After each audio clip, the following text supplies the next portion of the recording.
যারা Facebook channel আপনারা দেখেন, আপনাদের এই আমাদের পরিচিত শিল্পী হয়তো আপনারা চিনেন, জানেন সকলেই। একটু মুখটা দেখাবেন, হ্যাঁ।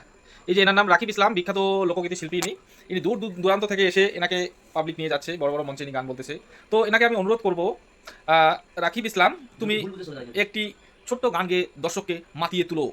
যে গানটি তুমি বলবা সেটা একটু সাউন্ড দিয়ে, ভলিউম দিয়ে করবে। তো শুরু করো।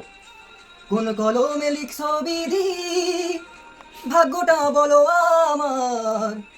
আমার সুখ লেখার কালি ছিল না বুঝি তোমার।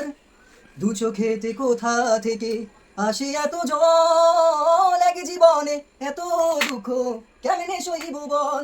আর এক জীবনে এত দুঃখ কেমনে সইব বল। আহা! খুব সুন্দর গান গেয়ে দর্শকের চমক করে দিল। তো এই শিল্পীর জন্য প্লিজ আপনারা লাইক, কমেন্ট এবং শেয়ার একটু করবেন। কারণ আপনাদের শেয়ারে এই ছেলেটা যদি মানুষের জায়গায় জায়গায় পৌঁছে যায়, তো এই ছেলেটার একটু উপকৃত হবে। তো দর্শককে অনুরোধ করা হচ্ছে, প্লিজ শেয়ার করবেন। ধন্যবাদ।